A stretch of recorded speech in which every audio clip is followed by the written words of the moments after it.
Assalamualaikum. Hi friends, welcome back to Healthy Foodies. So இன்றைக்கி நம்ம full day energy தர மாதிரி குழந்தைங்களுக்கும் சரி பெரியவங்களுக்கும் சரி ஃபுல் டேவாக எனர்ஜியாக வச்சுக்கிற மாதிரி ஒரு ஹெல்த்தியான லட்டு ரெசிபி செய்ய போகிறோம். அதுவும் நம்ம வீட்டில் எப்போவுமே யூஸ் பண்ணுற எப்போவுமே நம்ம கிச்சனில் இருக்கக்கூடிய பொருட்களை வச்சு எப்படி இந்த லட்டு செய்யலான்னு பார்க்கலாம். ஸோ வாங்க வீடியோக்குள்ளே போகலாம். அதுக்கு முன்னாடி இதான் நீங்கள் என்னோடய வீடியோஸை ஃபஸ்ட் டைமாக பார்க்குறீங்க அப்படின்னாலும் சேனல் இதுவரை சப்ஸ்கிரைப் பண்ணலைனாலும் ப்ளீஸ் ஒரு சப்ஸ்கிரைப் பண்ணுங்கள். சப்ஸ்கிரைப் பண்ணிவிட்டு அப்படியே பக்கத்தில் இருக்க பெல் பட்டனையும் கிளிக் பண்ணிக்கோங்க. அப்போ தான் நான் போடுற வீடியோஸை நீங்கள் மிஸ் பண்ணாமல் பார்க்க முடியும்.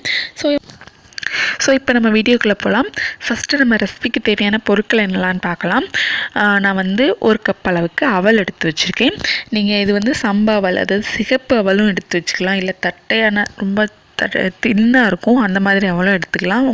உங்கள் வீட்டில் என்ன அவைலபிளாக இருக்கோ நீங்கள் அதை கண்டிப்பாக எடுத்துக்கலாம். நான் இப்போ ஒயிட் அவல் தான் எடுத்திருக்கேன். அதுவும் நல்ல கட்டியான திக்கான அவல் தான் எடுத்து வச்சுருக்கேன். ஸோ இது ஒரு கப் அளவுக்கு எடுத்திருக்கோம். அதுக்கப்புறமா நமக்கு தேவையான பொருள் என்னென்னு பார்த்தீங்கன்னா தேங்காய் ஒன்று போல் திருவி வச்சுருக்கேன். ஸோ மிக்சிலேயோ அல்லது எப்படி சொல்கிறது, துருவலில் துருவி வச்சுக்கலாம், அது ஒன்று போல் இருக்கும். ஸோ அதுக்கப்புறமா வேர்க்கடலை நான் தொலியோடு தான் எடுத்து வச்சுருக்கேன். தொலியோடு தான் இன்றைக்கி நம்ம ரெசிபிலையும் சேர்க்க போகிறோம். ஸோ இதுக்கப்புறமா பொட்டுக்கடலைன்னு சொல்லுவாங்கள்ல, ஸோ அது ஒரு கொஞ்சமாக எடுத்து வச்சுருக்கேன். ஒரு 1/4 கப் அளவுக்கு எடுத்து வச்சுருக்கேன். ஸோ இவ்வளோ தான் நமக்கு தேவையான பொருள்.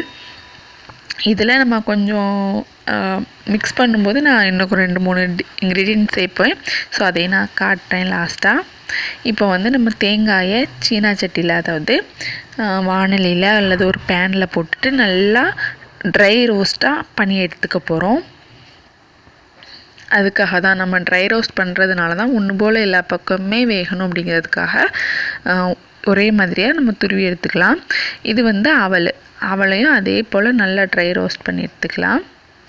ஃபுல்லாக நல்லா கலர் சேஞ்ச் ஆகணும்னு அவசியம் இல்லை. நல்லா ஹீட்டு எல்லாத்துலேயுமே ஈவனாக ஹீட் ஆனால் போதும்.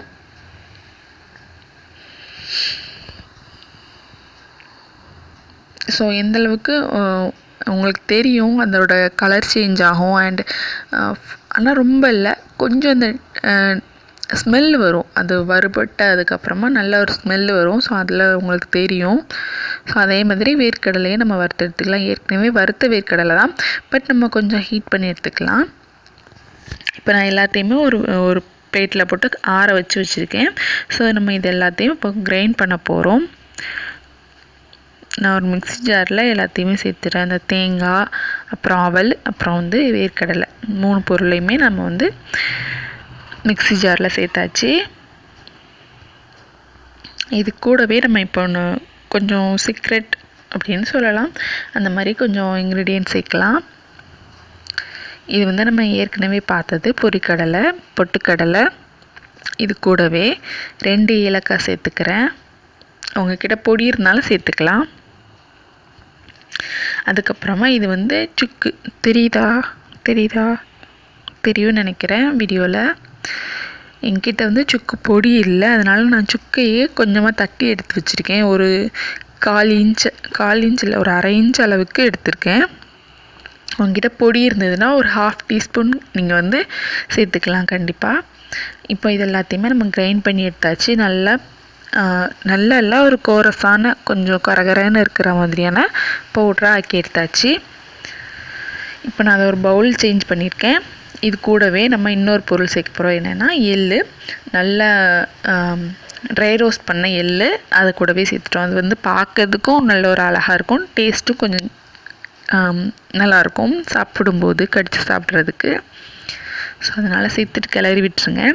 இதுக்கப்புறமா நமக்கு இன்னும் ஒரே ஒரு பொருள் தேவை. என்னன்னு பார்த்தீங்கன்னா கருப்பட்டியை நான் பாகு மாதிரி காய்ச்சி வச்சுருக்கேன். சாரி, பாகு கிடையாது, பட் நல்லா அது மெல்ட் ஆகி அதை ஃபில்டர் பண்ணி எடுத்து வச்சுருக்கேன். ஏன்னா அதில் கல் இருக்கும், அதனால் ஃபில்டர் பண்ணி எடுத்து வச்சுருக்கேன். நல்லா ஹீட்டாகவும் இருக்குது.